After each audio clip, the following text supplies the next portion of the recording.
현장에서 제작하는 붙박이장이 있고 또 외부에서 가지고 오는 붙박이장이 있어요. 여기 부분, 요런 부분이거든요. 네네네네. 그러면은 사실 그냥 좀 저렴한 장을 새로 하는 게 이거 아셔야 돼요. 인건비. 보통 업체들이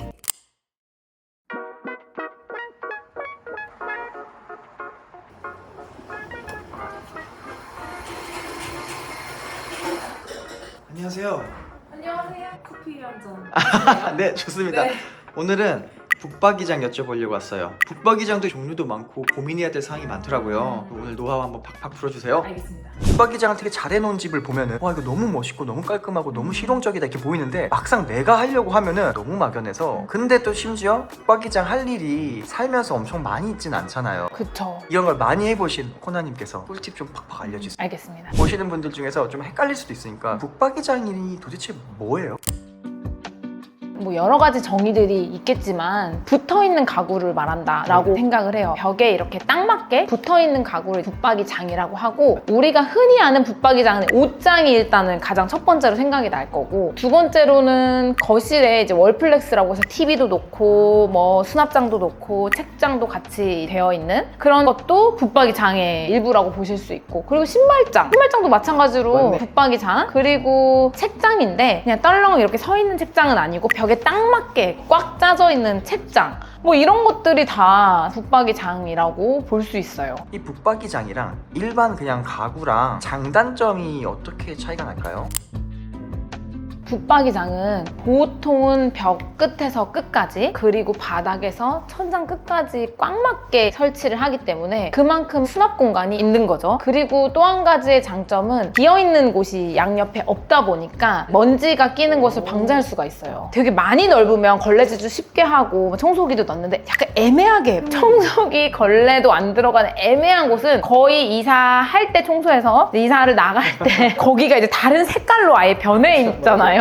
그래서 그런 거를 좀 방지할 수 있어서 먼지나 이런 거에 대해서는 좋은 것 같아요. 그리고 붙박이장으로 하시는 가장 큰 이유는 디자인적인 요소가 조금 더 깔끔하고 훨씬 완성도가 높죠. 우리 집 인테리어 했어 라고 보여줬을 때 예쁜 가구를 놓을 수도 있겠지만 그게 따로 이렇게 다 틈새가 있이 놓는 것보다는 그 공간에 딱 맞게 구성을 한 게 볼 때 더 훨씬 깔끔하고 미적으로 예쁘고 이런 장점이 있을 것 같습니다. 일반 가구 비교했을 때 단점은 어떤 게 있을까요? 단점은 붙박이장 구매하러 가시면 이전 설치 가능합니다 라고 안내를 많이 해주실 거예요. 가능은 한데 생각해보세요. 이사를 가는데 지금 30평대 집이고 다음에 40평대 집일 수도 있고, 아니면 같은 30평대 집이어도 방 사이즈가 다 다르단 말이에요. 그러면은 그거를 가져가면 애매하게 모자라서 이걸 잘라야 되나? 한 통을 빼야 되나? 이런 문제들이 좀 생겨요. 그리고 집집마다 높이가 조금 달라요. 우리나라 뭐 아파트 기준으로 하면 낮은 데는 2,300에서 높은 데는 2,600, 700까지도 나오는데 집마다 조금씩 다르기 때문에 높이를 맞추기는 좀 힘든 점이 있죠. 그리고 또 한 가지는 가져가면서 이동 설치를 하면 아무래도 나사를 조이고 할 때 그 부분이 손상이 될 수 있어요. 이동하면서도 좀 손상이 될 수 있고, 그래서 이동 설치할 때 가구의 손상도 있고, 인건비, 그걸 옮기는 비용도 사실 만만치 않아요. 몇만 원에 해결은 안 되거든요. 이동에 설치한 사람 와야 되고 한 사람 아니고 두 사람이 와야 될 수도 있어요. 그러면은 사실 그냥 좀 저렴한 장을 새로 하는 게 나을 때도 있어요. 그리고 시간이 지나면서 유행도 변하고 본인의 마음도 좀 변해요. 그래서 예를 들면 예전에는 나 어두운 게 좋아서 블랙으로 막 다 붙박이장을 했어. 근데 요번 집에는 뭐 따뜻한 느낌의 뭐 아이도 태어나고 좀 생활 달라졌어요. 그래서 화이트에 우드톤에 밝은 걸 하고 싶은데 이게 있어 버리면 집안의 분위기를 얘가 크게 자리 잡는단 말이에요. 그래서 이거를 이러지도 못하고 저러지도 못하고, 그리고 그걸 리폼을 하게 되면 리폼 비용이 더 많이 들게 돼요. 그래서 집안의 어떤 디자인적인 요소의 컨셉이나 이런 걸 바꿀 때도 좀 힘들다. 붙박이장에도 이렇게 뭐 할 수 있는 종류가 되게 다양하다고 들었는데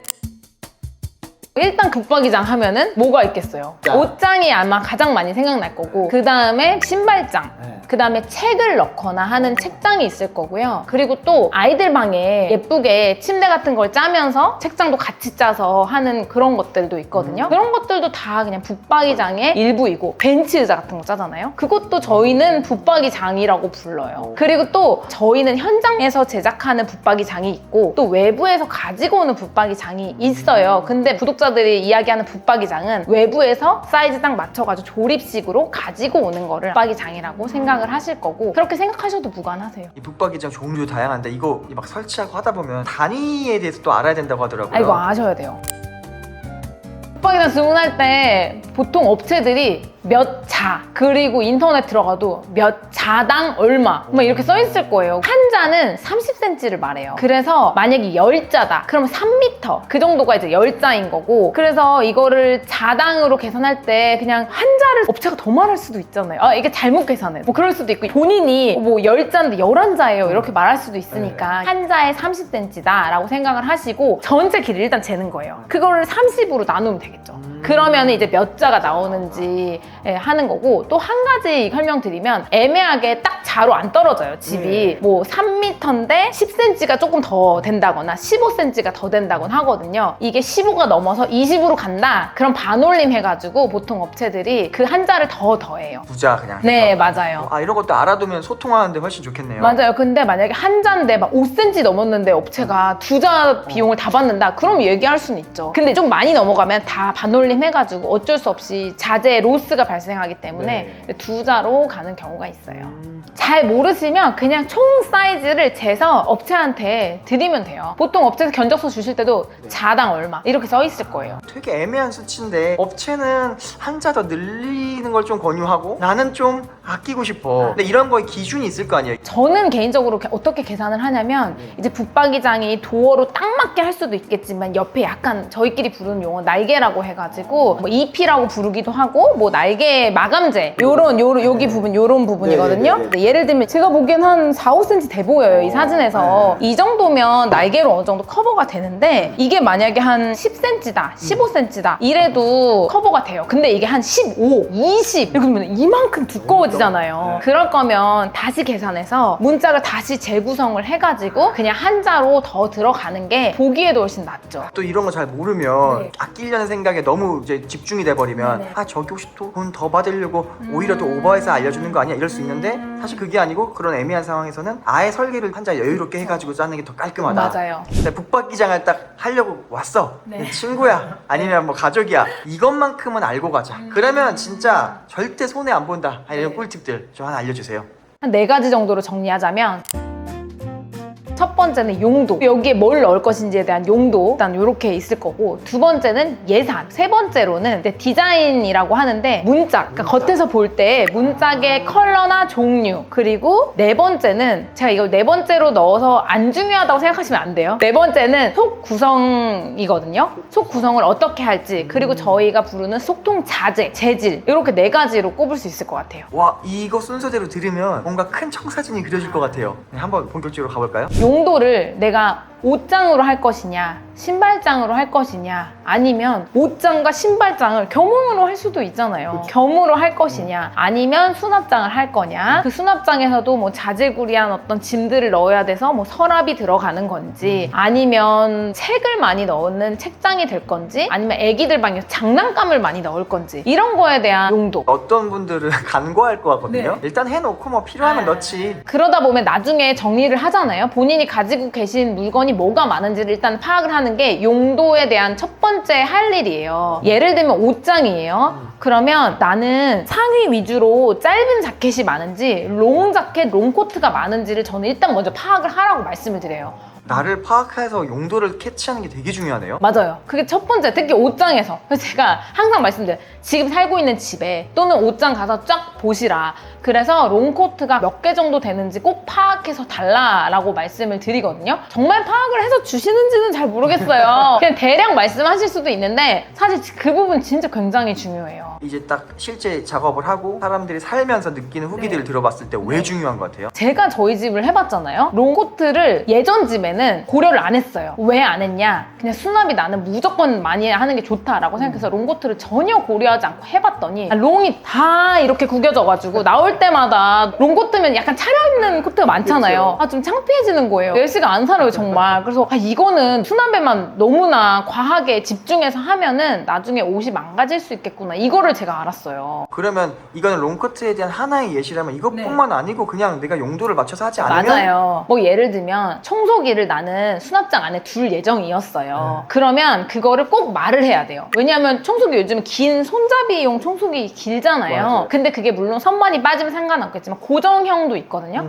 그 다 고정이 돼 있으면 청소기를 넣을 수가 없어요. 그리고 콘센트도 없고. 그래서 저는 꼭 물어보거든요. 청소기 보관하실 거냐 이렇게 물어보는데 본인도 청소기 대걸레 이런 거 보관할 거면 미리 말씀해 주셔야 되고, 그리고 나는 만약에 신발장에 부츠가 많아요. 장화도 있고 그런 것도 꼭 알려주셔야 돼요. 그리고 신발장 안에 긴 장우산도 두고 싶어 하시는 분이 계세요. 그런 용도도 좀 생각을 해야 되고, 또 중요한 거 하나 또 있어요. 아주 무거운 걸로 둘 거면 미리 이야기해야 돼요. 그래서 엄청 무거운 거를 가느다란 선반에 다 놓으면 나중에 선반이 이렇게 처지거든요. 책인데 원서 같은 거 있잖아요. 앨범 같은 게 너무 많다. 그런 거를 미리 알려주시거나 하면 거기를 좀 보강을 해주시거나 아니면 속 구성을 좀 다르게 해주실 거예요. 그거 아니게 할 수 있는 방법도 제가 뒤쪽에 준비를 했어요. 긴 거 넣을지 짧은 거 넣을지 무거운 거 넣을지 뭘 넣을지에 대해서 꼭 먼저 생각을 해보자. 그리고 두 번째는 예산이에요. 이 가구를 이 집에서 얼마나 쓸지, 2년에서 3년 쓸지 5년에서 10년 이상 쓸지에 대한 그런 것들에 따라서 이제 예산이 달라질 거고, 인테리어를 하실 수도 있고 안 하실 수도 있겠지만 예를 들면 도배랑 뭐 바닥 마루 정도는 했고 뭐 욕실도 인테리어를 하고 나서 남은 붙박이장 총 예산이 뭐 500만 원인 건지 1000만 원인 건지 이런 거에 따라서 또 장의 종류도 달라지게 돼요. 근데 생각보다 되게 차질을 많이 하니까 꼭 생각을 해 놓으셔야 돼요. 왜냐면 하나 자체가 비싼 건 아닌데 하다 보면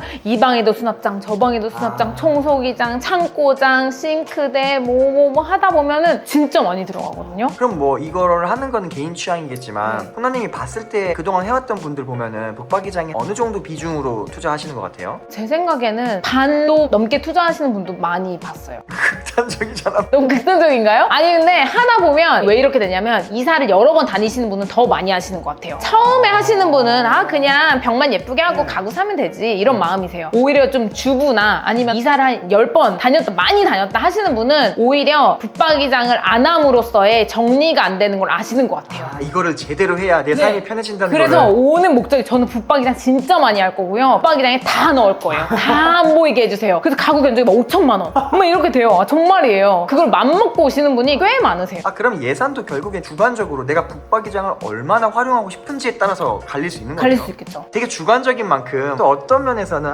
누가 그래도 기준을 좀 잡아주면 좋겠다. 네. 내가 인테리어를 전체를 할 건데 거기서 한 붙박이장은 어느 정도 퍼센테이지를 투자하면 좋을까? 저는 한 그래도 20-30%는 생각하시면 그래도 짜임새 있게 완성도 있게 잘 나온다라고 생각합니다. 다음은 디자인입니다. 디자인이라 하면 사실 붙박이장 디자인 벽에서 벽까지 딱 맞는데 도대체 무슨 디자인을 말하는 거냐라고 하실 수 있겠지만 제가 말하는 디자인은 도어의 디자인이에요. 한마디로 재질이라고 말하는 게 조금 더 아마 와닿으실 거고, 이 재질이 LPM이냐 페트냐 아니면 약간 터치가 되어 있는 터치 도어냐 아니면 도장 도어냐 종류에 따라서 단가가 2배에서 5배 이상 차이가 나요. 오늘 듣고 보니까 정말 붙박이장은 어떻게 보면 깔끔하게 가리고 감추는 거다 보니 겉으로 드러나는 게 디자인을 다 결정하는 거네. 네, 맞아요. 그래서 디자인 그래봤자 색깔만 다른 거 아니에요. 하실 수 있어요. 그런데 예를 들면 이런 게 있어요. 우리들이 사진을 많이 찾아보거나 고급 주택 예쁜 걸 보다 보면 손잡이가 이렇게 매립되어 있는 게 있거든요. 그게 손잡이가 다른 재질로 들어가 있는 게 아니고 같은 문짝인데 이렇게 매립되어 있는 게 있어요.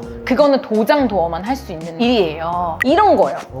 이런 건 엄청 비싼 거예요. 도장만이 할 수 있는 기법이라고 해야 되나요? 이제 같은 재질로 이렇게 파가지고 손잡이를 만든 거. 이렇게 하면은 저는 근데 이거를 말씀드리면 되는데 조금 힘들어요. 이거는 비싼 거고 가격대가 높고 2배 이상이고 설명하기 힘든데 그냥 알고 계시면 돼요. 이거 비싼 거다. 네, 이거 비싼 거다 라고 알고 계시면 되고, 이거 말고 이렇게 생겼는데 여기에 다른 재질이 들어가 있다, 스텐이나 금속이 좀 들어가 있거나 아니면 손잡이가 돌출돼 있다, 이거는 얼마든지 다른 재질로도 할 수 있어요. 여러 가지 종류들이 사실 굉장히 많을 거예요, 시중에. 그런데 대표적인 거 몇 가지를 꼽으면 LPM이라고 써있는 게 있을 거예요. 이거는 제가 이제 싱크대 편에서도 설명을 했는데 열 처리를 해가지고 시트 같은 걸 붙여서 만든 재질이에요. 그래서 컬러도 다양하고 뭐 재질도 맨들맨들하니 괜찮은데 오래 쓰면 나중에 이게 뜰 수 있는, 시트지가 조금 일어날 수 있는 이제 재질이고 가성비 되게 높은 편이고, 그리고 그 다음이 페트라고 이제 불리는 거고, 그거는 옆면, 뭐 저희끼리 용어로 고구지 막 이렇게 부르는데 문을 딱 열었을 때 옆면 있잖아요. 요만큼 보이는 거, 그 옆면의 마감이 되게 깔끔하게 처리가 돼서 뜨는 확률이 좀 적어요. 싶어요. 그래서 그렇게 생각을 하시면 되고, 그 다음에 또 여러 가지가 있는데 몇 가지 더 트렌디한 걸 꼽자면 무늬목도 되게 많이 하세요. 무늬목은 나뭇결이 있는 건데 아주 얇게 썰어가지고 나뭇결을 그래서 이제 붙여져 있는 그런 형태를 말하고, 진짜 원목하고 비슷한 느낌이 나요. 원목은 완전 통으로 나무를 썰어가지고 만든 건데 요즘에 원목은 잘 쓰지 않아요. 왜냐면 무늬 뒤틀리기 때문에. 그래서 그 느낌을 내려고 우드결 느낌이 나는 무늬목 붙박이장도 있을 거고, 그리고 아마 제일 많이 하고 싶어 하시는 게 도장 붙박이장이 아닐까 싶어요. 페인트로 내가 원하는 컬러로 칠하는 거예요. 어떤 컬러든 가능해요. 모양도 동그랗게 손잡이를 파거나 네모나게 파거나 사실 다 가능하죠. 근데 페인트로 가는 거면 거의 수제 작업이에요. 문짝을 원하는 사이즈로 만들어서 공장에서 다 일일이 뿌리고 하는 거예요. 한 번이 아니고 적어도 3-4번 이상 말렸다 뿌렸다 말렸다 뿌렸다 그 작업을 다 하는 거죠. 내가 원하는 색으로 완전 맞춤 주문 제작인 거죠. 그래서 그만큼 원하는 컬러, 원하는 재질, 광도 뭐 이런 거 다 가능하죠. 가격이 어떻게? 예를 들면 LPM 붙박이장이 3m에 한 120만 원 정도 한다. 그러면 도장으로 했을 때는 한 250에서 300만 원 정도? 2배 넘어요. 근데 이것도 되게 제가 간단한 디자인으로 말한 거예요. 거기에서 무슨 막 몰딩이 붙고 클래식한 디자인이 되면 훨씬 더 넘게 되죠. 디자인 쪽 관심 많고 더 디테일하게 가고 싶은 분들이 도장으로 가는 거네요. 맞아요. 그리고 속구성보다는 문짝값이라고 저희끼리 말하거든요. 이 붙박이장은 문짝값이다 막 이렇게 말해요. 문짝이 몇 개 들어가고 또 어떤 걸로 들어가는지에 따라서 붙박이장이 좌지우지 된다. 왜냐면 속은 거의 비슷하게 들어가거든요. 마지막으로 제가 꼽은 거는 이제 속통입니다. 속통에는 재질도 있고 두께도 있고 거기에 쓰이는 레일도 있고 되게 다양하게 있고요. 사실은 제가 이거 마지막에 꼽았지만 어떻게 보면 또 제일 중요한 요소기도 해요. 왜냐면 사실은 쓰는 걸 겉을 쓰는 게 아니고 우리 속을 쓰잖아요. 그래서 어떻게 보면 제일 중요한 거예요. 미적인 거에서는 제일 뒷전으로 생각할 수 있지만 사용자 입장에서는 속통이 우리가 쓰는 것과 밀접하게 연관이 되어 있어요. 붙박이장을 설치한 이유랑도 밀접한 거잖아요. 맞아요. 일단은 속통 재질을 아시는 분은 또 아실 수 있는데 보통 우리가 말하는 거는 E0, E1 이런 게 있어요. 처음 듣는 단어죠. 일단은 본인이 아토피가 있다. 그리고 세집증후군에 예민하다. 어린아이가 있다. 그럼 E0로 선택하시면 돼요. 그거는 포르말데히드가 발생되는 기준치를 말씀드리는 건데 E0는 제로 안 나온다는 거예요. 없다는 거고 E1은 그거보다는 조금 나온다. 그리고 냄새에 있어서도 E0는 훨씬 덜 나요. 본드 냄새가. 그리고 E1은 조금 나고. 그런데 저는 이건 필수라고 생각하진 않아요. 왜냐면 사실 저희 집은 다 E0로 하진 않았어요. 왜냐면 저희 집에 아주 어린 신생아가 있는 것도 아니고 저희 가족들은 그렇게 예민하지 않았어요. 그래서 그냥 속통은 일반적인 걸로 했는데 피부에 뭐가 진짜 나시는 분도 계세요. 기침이 나거나 좀 새집증후군에 아주 예민하다. 이러시면 E0로 하시면 되고 E0의 가격은 좀 더 높다. 보통은 다른 재질을 막 여러 가지를 선택할 수는 없고 속에도 색깔이 있거든요. 우드결로 할지 아니면 체크무늬로 할지 이런 정도는 있는데 그걸 선택할 때는 보통 E0나 E1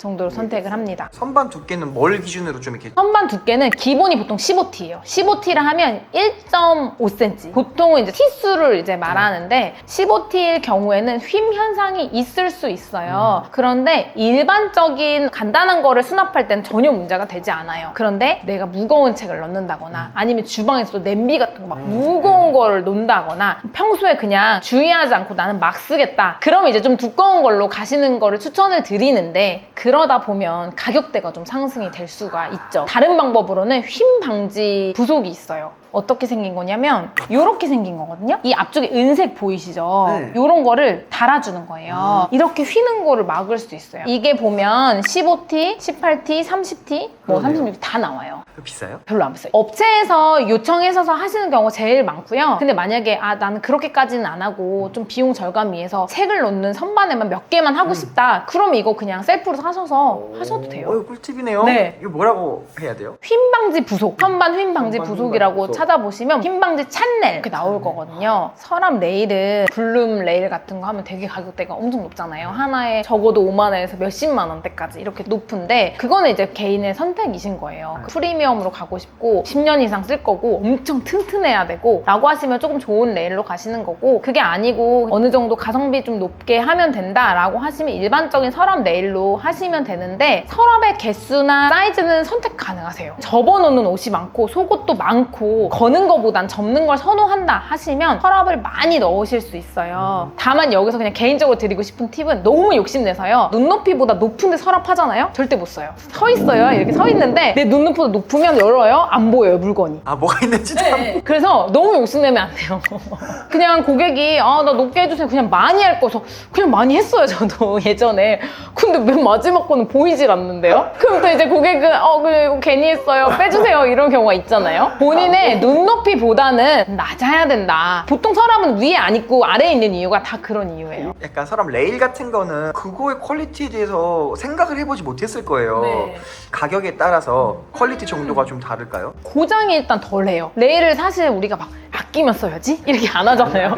확 열어서 쓰고 닫잖아요. 근데 그렇게 한 몇 년 쓰다 보면 레일이 이탈이 되는 경우가 있거든요. 그쵸, 근데 그런 확률이 확실히 내구성이 좋기 때문에 덜 하고 레일도 서랍이기 때문에 무거운 걸 넣으면 네. 처진단 말이에요. 그래서 이게 좀 틀어져가지고 빡빡하게 안 들어가 이렇게 불어야 많아요. 되거나 이거 보시는 분들도 지금 네. 서랍 그렇게 고장난 경험 다 있으실 거예요. 맞아요. 이거 그냥 안 들어가. 막 이렇게 세게 치거나 막 이런 경우가 좀 있거든요. 좋은 레일로 쓰시면 그럴 만한 확률을 좀 줄어드는 경향이 있죠. 그런데 또 붙박이장을 뭐 10년, 20년 안 쓰는 집도 있잖아요. 이사하면 보통 두고 가기 때문에 5년에 한 번씩, 7년에 한 번씩 집을 바꾼다라고 하시면 저는 그렇게까지 고가 레일을 추천드리지는 않아요. 그 정도는 고장 안 나요. 그리고 이제 제가 속구성에 대해서 계속 이야기 드렸고 두꺼운 티스로 하는 게 조금 더 좋다라고 하셔서 붙박이장 업체나 또는 인테리어 업체한테 두꺼운 걸로 해주세요 하면은 약간 무리 될 수 있어요. 어떤 게 무리냐? 예산도 무리고 그 공장에서는 그렇게 안 할 수도 있거든요. 그럴 경우는 이렇게 하시는 거 전 추천드려요. 이거 보시면 여기 보면 요 위엔 두껍죠? 근데 여긴 얇죠? 얇아요. 이렇게 한 이유는 여긴 사실 아주 두껍지 않아도 괜찮으니까 이렇게 한 거고 여기는 뭐 보통 속옷이나 바구니 같은 걸 올려주기 때문에 이렇게 한 걸 거예요. 그 여기는 어떤 이유가 있었는지는 모르겠지만 아마 무거운 걸 놓거나 지지하기 위해서 했는데 본인이 생각할 때 정말 무거운 걸 놓는 데만 좀 고려해서 두꺼운 티스로 요청을 하고 나머지는 일반적인 걸로 가면 예산도 합리적일 거고 해주시는 붙박이장 업체나 인테리어 업체에서도 좀 수월하실 거고 그렇게 좀 믹스매치 하시면 돼요. 굳이 그대로 또 제 영상 보시고 네, 흰방지 다 해주시고요. 두꺼운 걸로 해주세요 하면은 예산 너무 많이 올라갈 수밖에 없어요.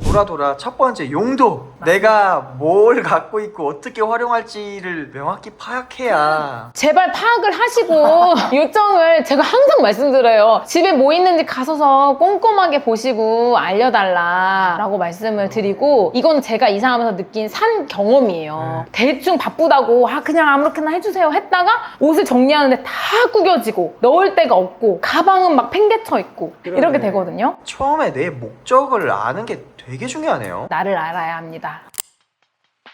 대기업, 한샘, 리바트, LG 이런 데 하시면 조금 더 재질이 좀 좋거나 이재로일 수는 있어요. 근데 그런 게 아니고 굳이 뭐 오래 살 집이 아니라서 뭐 3년 미만으로 아니면 뭐 혼자 사는 원룸이나 간단하게 할 거다라고 생각하시면 온라인 주문이 요즘에는 진짜 저렴하고 잘 해주시는 것 같아요. 결과물을 보면 되게 잘 맞아요. 되죠. 생각보다 너무 괜찮더라고요. 저도 놀라울 지경이었거든요. 그래서 생각보다 요즘에는 온라인으로 주문 제작도 자유자재로 다 되시는 것 같고 와서 실측도 다 해주신대요. 그래서 온라인으로 업체 좀 서칭하셔가지고 시공사례 보시고 하시는 게 사실 제일 저렴한 방법이고 그런데 다만 그거는 이제 도어 재질을 볼 수가 없다는 게 단점이잖아요. 나는 그걸 좀 봐야겠고 레일도 좀 열어봐야겠고 정확하게 구성 같은 것도 상의를 해야겠다라고 하시면 매장에 가셔서 하시는 방법이 있을 것 같습니다.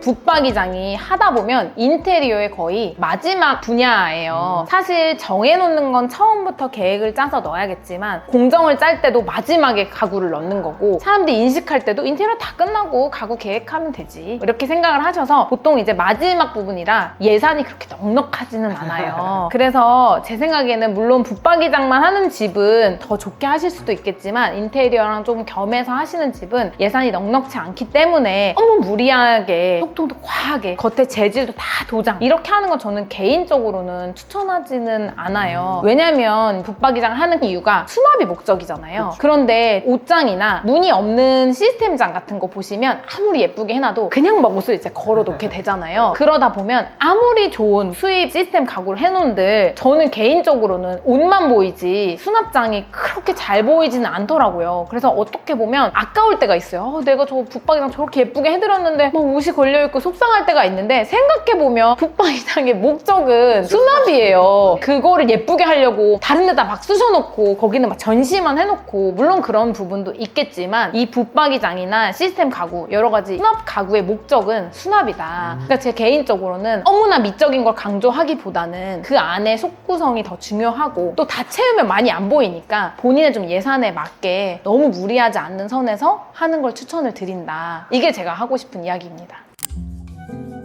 오늘 제가 붙박이장에 대해서 설명을 드렸는데요. 막상 집에 딱 맞춰서 주문을 하시려면 되게 어려운 게 또 붙박이장이라고 생각을 해요. 그래서 오늘 이 영상이 조금이라도 도움이 되시길 바라면서 오늘 영상이 조금이라도 도움이 되셨다면 구독, 좋아요, 알림 설정 그리고 붙박이장으로 고민이 많으신 분들께 영상 많이 퍼뜨려 주세요. 감사합니다.